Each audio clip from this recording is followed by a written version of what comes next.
कैसा है प्रगति मैदान का नया लुक। हम आपको प्रगति मैदान के बाहरी हिस्से को दिखा रहे हैं और उसके अंदर के हिस्से को भी दिखा रहे हैं।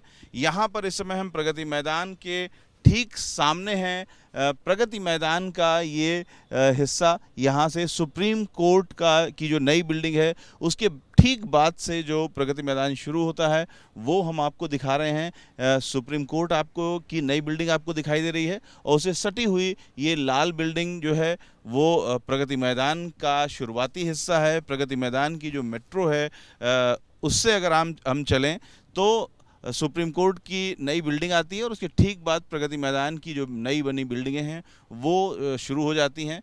यहाँ पर आप देखेंगे कि किस तरीके का, जब आप बाहर प्रगति मैदान के मेन रोड पर आप जब चलेंगे तो किस तरीके का लुक है वो आपको देखने को मिलेगा। और उसके बाद प्रगति मैदान का जो कन्वेंशन सेंटर है जिसका आज प्रधानमंत्री ने लोकार्पण किया है वो आपको देखने को मिलेगा।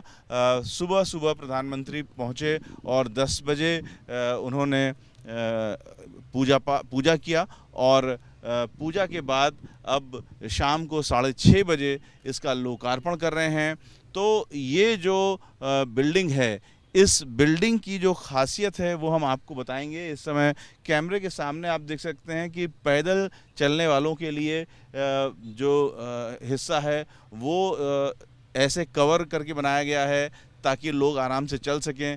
और जो टनल है वो आपको दिखाई देगी। प्रगति मैदान के गेट नंबर 7 के ठीक सामने टनल दिखाई देगी जो कि दरअसल अंडरपास है। यहाँ पर आप देखिए, आपके ठीक सामने अंतर्राष्ट्रीय कन्वेंशन सेंटर है जिसका आज प्रधानमंत्री मोदी ने इनाग्रेशन किया है।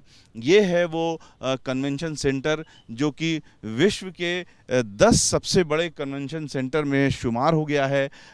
इस कन्वेंशन सेंटर को इस ढंग से बनाया गया है कि इसमें एक साथ 7,000 से 10,000 जो लोग हैं वो आ जा सकें। उनकी अगर आने और जाने की एक साथ संख्या जोड़ी जाए तो वो 7,000 से ऊपर होगी।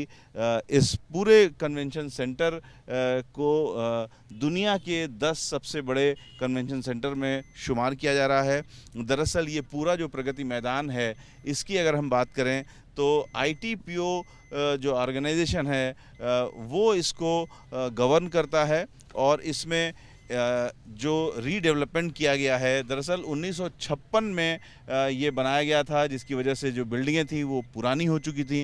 इसलिए नए सिरे से भारत की प्रतिष्ठा से जुड़े हुए जो बड़े कार्यक्रम होते हैं उनको आयोजित करने के लिए देश में एक बड़ा कन्वेंशन सेंटर चाहिए था। ऐसा एग्जीबिशन सेंटर चाहिए था जहां पर बड़े कार्यक्रम किए जा सकें, एग्जीबिशन किया जा सके, मीटिंगें की जा सकें। तो उसके लिए ये सारा आयोजन किया गया है। आप सामने देख सकते हैं ये बड़ा हॉल है, H1 हॉल है। उसको जाने के लिए ये गेट बनाया गया है और सामने फाउंटेन चल रहा है और फाउंटेन के पीछे बिल्डिंग खूबसूरत दिखाई दे रही है। तो इस तरीके का ये जो लुक है, आप बाहर लुक देखिए। यहाँ पर ये स्टील से एक ऐसा लैंडमार्क एरिया बनाया गया है ताकि जो लोग आएँ और यहाँ से गुजरें उन्हें भी एक खूबसूरती दिखाई पड़े। इस खूबसूरती के साथ प्रगति मैदान को बनाया गया है। आपने कन्वेंशन सेंटर देखा और अब आप जो एग्जीबिशन हॉल है वो देख रहे हैं। तो इसमें 123 एकड़ की पूरी ज़मीन है प्रगति मैदान की जिसमें रीडेवलपमेंट किया गया है। इसमें जो कन्वेंशन सेंटर बनाया गया है उसको इंटीग्रेटेड एग्जीबिशन कम कन्वेंशन सेंटर बोलते हैं। यहाँ पर जो G20 समिट होना है उसको देखते हुए ख़ास तौर से इंतज़ाम किए गए हैं। दुनिया के 10 बड़े एग्जीबिशन और कन्वेंशन सेंटर में जो ये कन्वेंशन सेंटर बनाया गया है जिसे भी हमने आपको दिखाया था वो जर्मनी, चीन, अमेरिका और साउथ कोरिया जैसे देशों में जाकर के और उनमें जो कन्वेंशन सेंटर बने हैं उनका अध्ययन करने के बाद उसे बनाया गया ताकि वर्ल्ड क्लास सुविधा हम दे सकें जब हम अपने अतिथियों को बुलाते हैं विदेशों से। तो इन सब का ख्याल रखा गया है।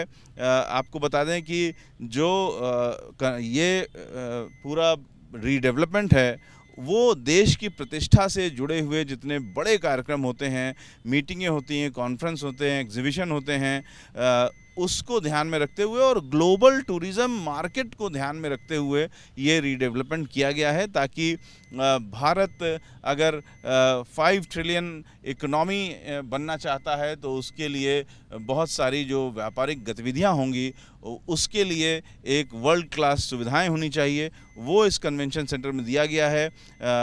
इसमें जो कन्वेंशन सेंटर है ख़ास तौर से अगर उसकी बात करें तो 4 तल हैं उसमें, जिसमें जो 24 मीटिंग रूम हैं इस पूरे कन्वेंशन सेंटर में, 2 ऑडिटोरियम हैं, 2 बड़े हॉल हैं और लेवल 3 पर एक प्लेनरी हॉल बनाया गया है जिसमें 7,000 लोगों की बैठने की व्यवस्था है।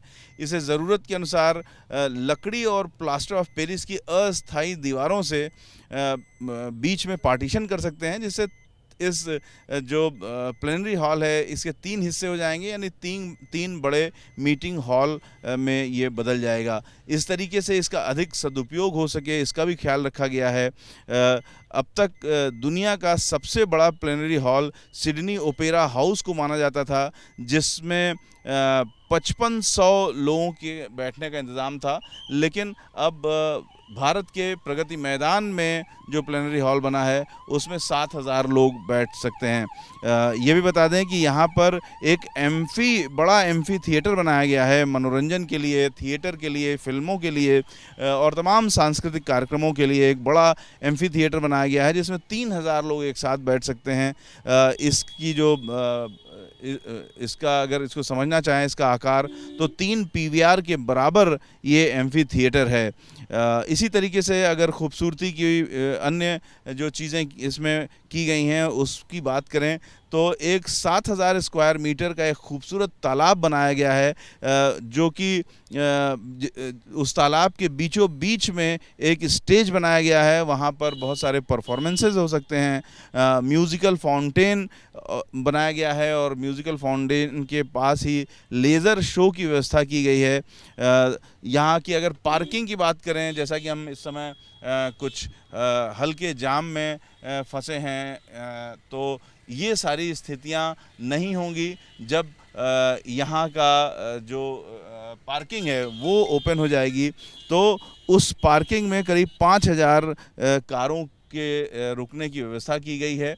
वो पार्किंग आज के बाद खुल जाएगी, तो यहाँ जो प्रगति मैदान के आसपास जाम लगता था वो जाम नहीं लगेगा और एक साथ करीब 10,000 लोग जब प्रगति मैदान के भीतर होंगे तब बाहर काफ़ी सुचारू रूप से जो व्यवस्था है वो हो पाएगी। तो इस तरीके से ये प्रगति मैदान का जो हिस्सा आप देख रहे थे और भीतर का हिस्सा आप देख रहे थे, इस समय हम प्रगति मैदान के गेट के ठीक सामने हैं। इस समय 4 नंबर गेट के ठीक सामने हैं, लेकिन आप देख सकते हैं कि ट्रैफिक काफ़ी अच्छा चल रहा है। गेट नंबर 4 में जाने के लिए कई कारें थी तो थोड़ी देर के लिए हमें धीमे होना पड़ा, लेकिन यहाँ पर काफ़ी तेज़ रफ्तार से भी गाड़ियाँ चल रही हैं।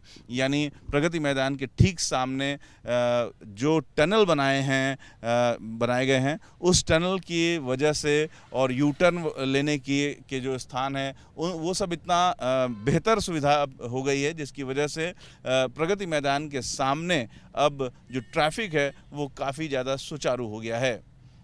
Ravikant, ABP news, Delhi.